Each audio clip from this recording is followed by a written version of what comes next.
Magandang araw mga kasari-sari. Ito na naman ang inyong palawin, yung tindera si Ate Tintin. At syempre for today's video ay isi-share ko mga kasari para hindi na maging sikreto. Bakit palaging puno ang isang may tindahang kagaya ko? O, ikaw ba may tindahan? Palagi rin bang puno ang tindahan mo? O baka naman ang tindahan mo aandap-andap na mga kasari? Pero bago tayo mag-umpisa, huwag mo namang kalimutan si Ate Tintin. Please subscribe my channel. At kung may natutunan ka, paki-like na rin ang aking video. Isabay mo na rin ang pag-click sa notification bell para pag may bagong upload si Ate Tintin, isa ka sa manonotify na meron akong hatid na bagong chismis para sa inyo. At ito na, umpisa na natin ang real talk, masaya nating chismis. May sekreto nga ba bakit palaging puno ang isang may tindahang kagaya ko? May sekreto nga ba? Wala naman talagang sekreto mga kasari, no? Nasa pagdadala lang yan, no? Di ba mga kasari? Alam ninyo, kapag nakikita ninyo ang isang tindahan laging puno, hindi ibig sabihin marami siyang pera. Sa totoo lang, no, hindi lahat ng nagtitindahan maraming pera. Ang iba dyan, kung ano yung nakikita nyong produkto, yan na lahat ang kanyang pera. Real talk ba? Kasi ako ganyan, wala akong pera kasi nandyan lahat sa aking paninda. So, bakit laging puno ang tindahan? Alam ko, kapag kaganyan ang isang tindahan, ha, masipag siyang mamili. Ikaw ba, tinamaan ka ba sa sinasabi na Tintin? Marami kang paninda pero wala kang pera. Bakit? Nandyan na lahat sa iyong paninda mga kasari. Kaya minsan, no, nakakasama rin ang loob pagka may customer ka na lalapit sa'yo tapos mangungutang ng pera. Tapos sasabihin, ikaw pa, mauubusan ka ng pera. Ang dami-dami mong paninda. Hindi niya lang alam na ang pera mo lahat nandyan sa paninda. Sana lang magkatotoo yung sinabi niyang marami tayong pera. Alam niyo mga kasari, kagaya ko, no, araw-araw si Ate Tintin namimili. May mga panahon na alternate din akong mamili. Halimbawa, ngayon mamimili ako, bukas hindi, sa susunod araw mamimili ako. May mga panahon na ganun. Pero mas madalas yung araw-araw mga kasari. So, bakit ko ba ito ginagawa na halos araw-araw akong namimili? Minsan alternate mga kasari. Una, syempre gusto ko madaling umikot ang aking puhunan. Halimbawa, ngayong araw na ito, nakabenta si Ate Tintin ng 3,000. So, kinabukasan, ibibili ko siya. Kung wala naman ako masyadong paggagamitan ng pera, no, yung sahod ko, hindi ko kinukuha. Lahat yan, ibinibili ko para ikot-ikot lang mga kasari.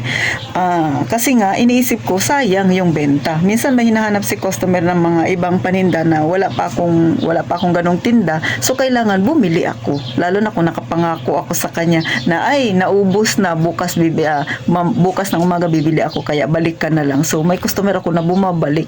Kaya kapag nangako ako, tinutupad ko mga kasari kasi sayang pa yun. Benta yun mga kasari. Ikaw ba tindera? Ganyan ka rin ba? Gaano mo kamahal ang yung tindahan? Ako mga kasari, no, itong tindahan ko, tinuturing ko itong parang anak ko, no.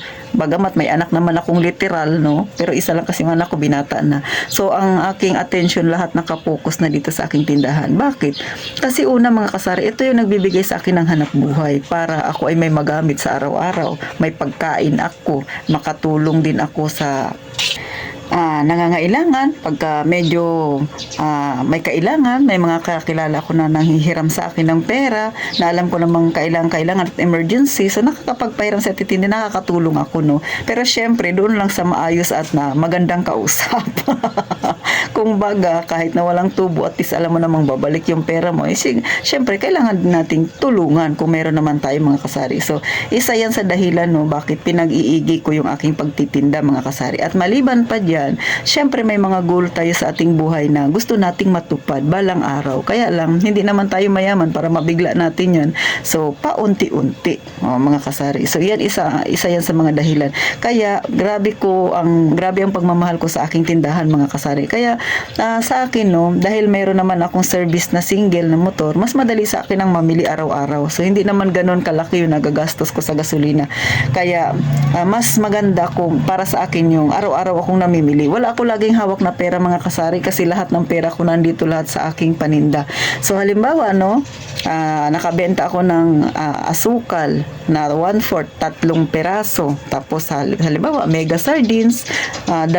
So kinabukasan bibili ako kung kung ano yung nabili sa akin ngayong araw na ito, kinabukasan yung bibilin ko yung mga nabenta sa akin. Halimbawa, mega sardines nabilahan ako ng 2.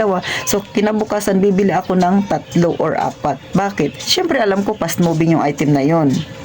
So, ganun yung technique ni Ate Tintin. Halimbawa, ngayong araw na ito, kung ano yung nabenta sa akin, kinabukasan, yun yung aking bibilhin para laging puno. So, kung makikita ninyo, walang awang-awang mga kasari. At syempre, tayo bilang tindera, kabisado na natin yung mga fast moving natin. No? So, doon tayo nagtatambak ng paninda. Pero kung may item ako na nabenta ngayong araw na ito na hindi naman siya ganun ka-fast moving, siguro kahit hindi muna ako bumili. Mga sa susunod araw na lang, gagamitin ko muna yung pera ko sa ibang item na mas mabenta mga kasari.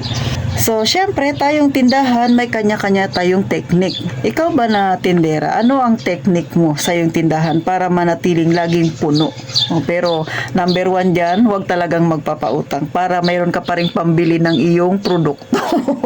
Kasi, pag pinautang mo yung pera na para sa produkto mo, naku, sasakit talaga ang ulo mo mga kasari. At syempre, ang mangyayari sa iyong tindahan ay mauubos ang laman. Kaya, mag-ingat palagi, lalo na sa mga nag-uumpisa pa lang ng kanilang tindahan. Bagamat ang pakikipagkapwa-tao, ang pakikisama sa customer ay isa yan sa makakatulong sa atin para mapalago yung ating tindahan, di ba? Kasi syempre, dadami ang kaibigan mo, maraming tatangkilik sa tindahan mo, pero pagka sobra naman ay masama din. Tandaan, lahat ng sobra ay masama. Kaya dapat meron lang tayong boundary kung hanggang saan lang tayo dapat mga kasari. So, ngayon, alam nyo na kung anong sikreto bakit laging puno. Ay, syempre, huwag magpapautang at yung pera ng tindahan lang yan. At ibili ng ibili lahat yan ng paninda mo para mas lalo pa siyang makatubo mga kasari. So hanggang dito na lang si Ate Tintin, sana kahit papano ay nakakuha kayo ng kaunting idea bagamat hindi naman ito sikreto. Pero syempre malaki ang maitutulong nito lalo na sa mga kasari-sari natin dyan na gusto ring mag-umpisa ng kanilang maliit na negosyo gaya ng tindahang kagaya kay Ate Tintin. So paano, magkita tayong muli sa susunod na vlog ni Ate Tintin at gaya nga ng palagi kong sinasabi, mag-iingat tayong palagi mga kasari.